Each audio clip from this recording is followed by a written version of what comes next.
Hello, everyone, and welcome to our podcast From Sacred Cats to Symbolic Power, unraveling the mystic of ancient Egypt feline legacy.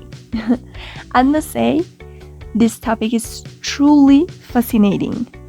It really blows my mind how symbols evolve over time, isn't it, Diana? Oh yeah, I can agree more. Hi, I'm Diana, and today we're taking you on a journey into ancient Egypt, where cats were far more than just pets. Why? Because they were revered as divine protectors and evidence of mystery, power, and even beauty. So, if you think symbols are just simple representations, please think again.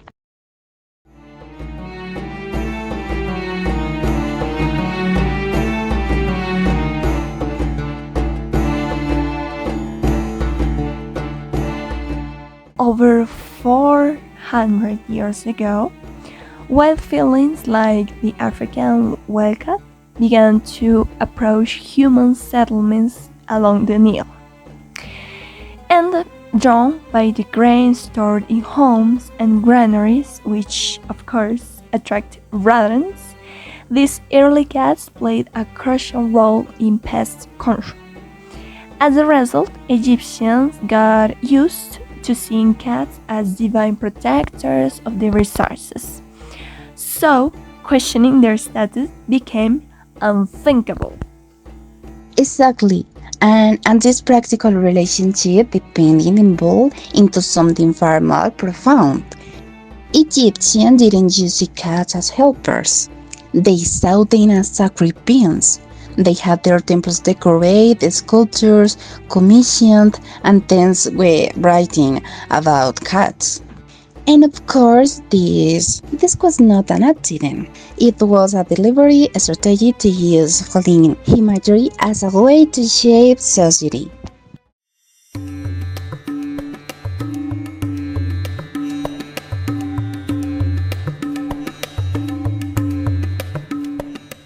You must have heard of them.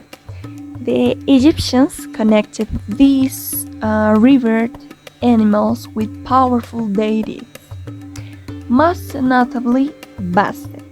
Diana, do you know Bastet? Yes, the goddess of the home, protection, fertility, what else?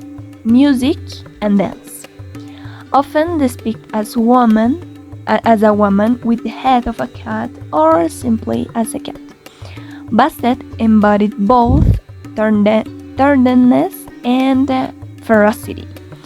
And we shouldn't forget Maftet, an early goddess associated with justice and protection against venomous creatures, who paved the way for Bastet's cult. Right, the grand festival in Bastis, where thousands celebrate Bastet with dances, music, and offerings, clearly illustrate how deeply ingrained the worship of God was. Well, if you think about it, this manipulation symbolic power has to be one of the most effective ways to shape a society. The Egyptians crafted a narrative that made the cat a cornerstone of their cultural identity.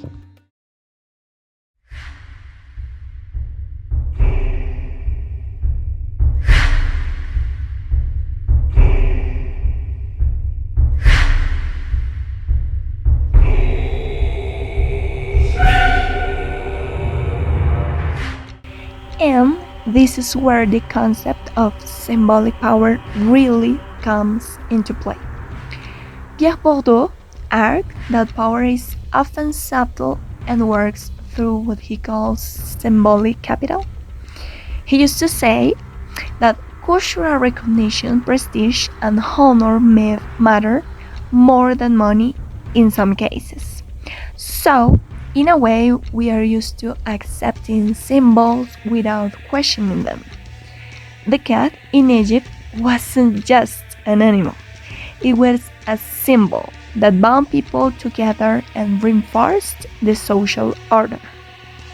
Exactly, and Foucault wouldn't add that power is everywhere, operates into everyday practices and discourses. So the reference for cat was not simply imposed from above, it was translated by the people.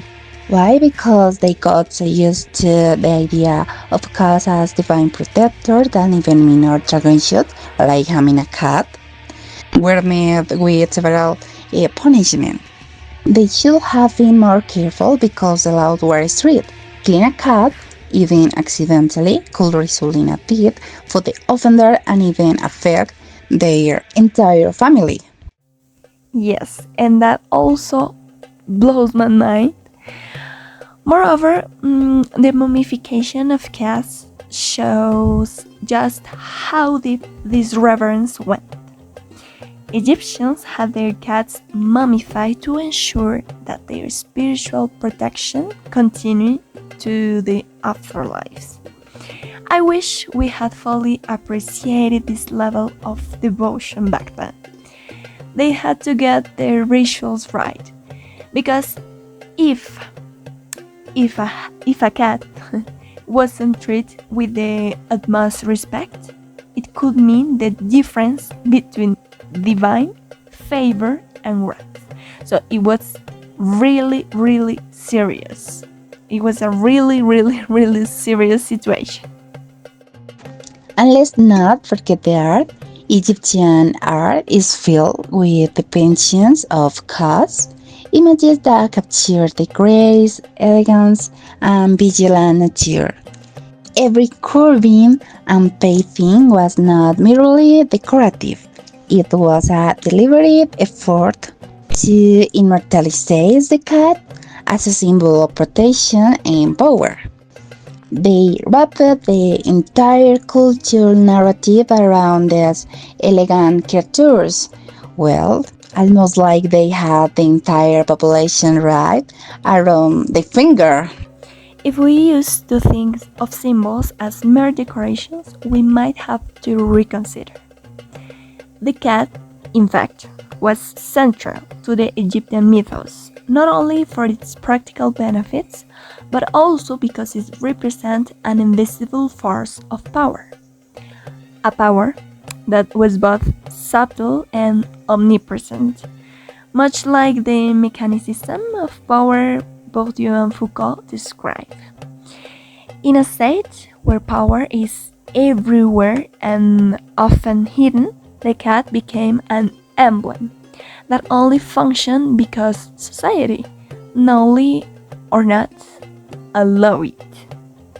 Absolutely. And even when the Roman Empire arrived and many of these old religious practices became to fade, the symbolic legacy of the cast endured.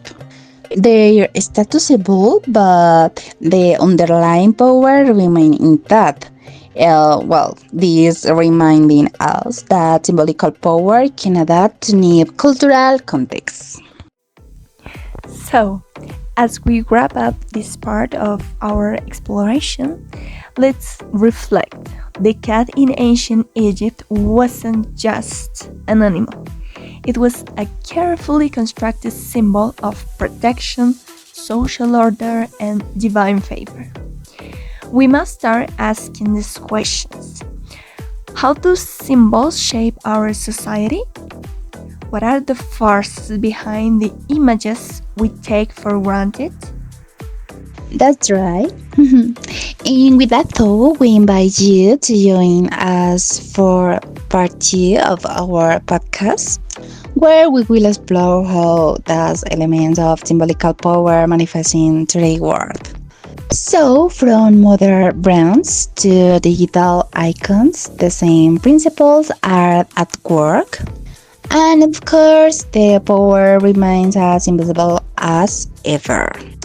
Well, so stay tuned, keep questioning, and remember, the world of symbolical is much deeper than it appears. And goodbye, and see you in part 2.